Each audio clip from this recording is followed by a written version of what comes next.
When we saw that the Boko Haram was killing people, Nigeria did not know whether it was ethnic, it was political, it was this, it was that. This was under Pastor Ayorisha Jeffo's CAN presidency.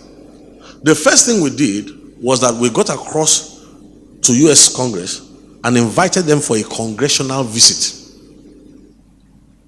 When they came for a congressional visit, we took congressmen, went all over to places and wrote their report.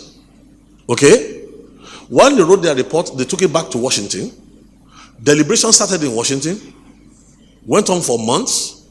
They finally, looking at the evidence that these are congressmen, they were not depending on reports coming in from the State Department. It's in this book. In fact, what was coming from the State Department was opposite to what was coming in from the congressional report. So finally, in the US, they called for a congressional hearing to sort out the discrepancy. So they invited Pastor Ayo as a statesman, not as a church leader. So a political hearing. When we got there, go and ask Pastor Ayo, those of you who are close to him. That's the article that you wrote about in his magazine. 20 professors, experts on Nigeria, had said and advised that the US government must not recognize the Boko Haram as a foreign terrorist organization. 20 experts on Nigeria. When we listened to two of them, they were able to establish in Washington that Boko Haram was an anti-corruption force. Now, at that time, did we make noise? Did we call anybody? Did we shout? Why? While the process was going, and we knew that official processes that if they can just declare Boko Haram a foreign terrorist organization, evidently they become a global problem. And Nigeria did not yet understand what Boko Haram was at that time. So shall we now allow them to continue killing our people because the country doesn't understand what it is?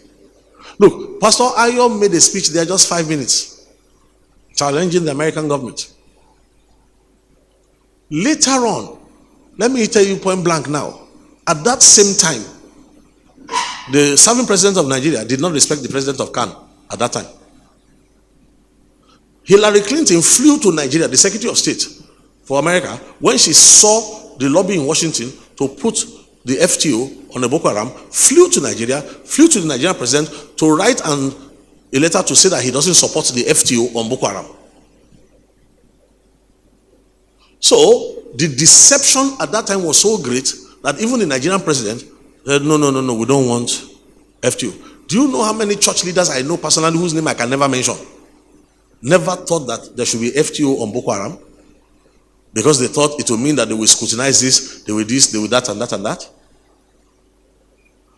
Finally, when the FTO was granted after a lot of back and forth, that simple act alone defunded the FTO, put them under the watch, revealed all their links to Al Qaeda and all these people all over the whole place, and saved more Nigerian lives than all the publications in the newspaper and all the noise that everybody was making before.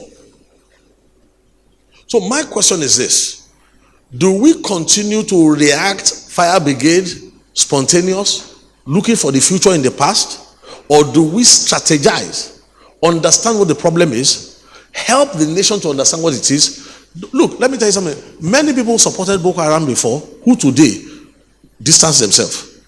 Because at that time they said Boko Haram was cultural. They said it was political. They said it was this.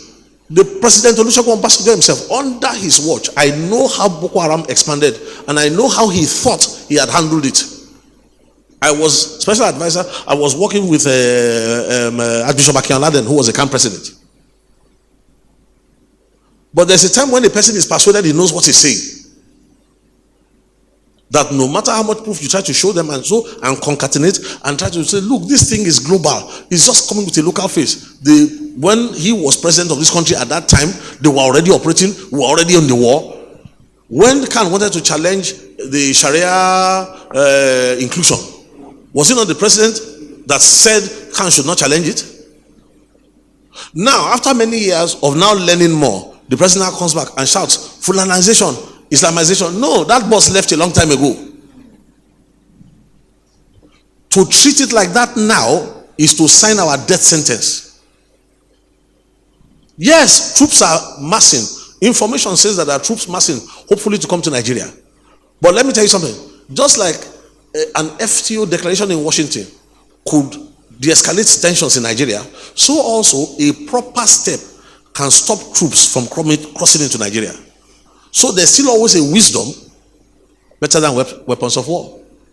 So if we now, let me tell you how this thing works in response to what he has just said. Number one, when the atrocities start, people react with indignation. How can they do that? They cut off a pregnant woman's head. Then everybody's annoyed. Do you know what they do next? They will now times 10 the terror. They go after soft targets.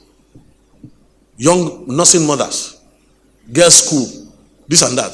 When they go after a soft target, your noise will not be as much as before.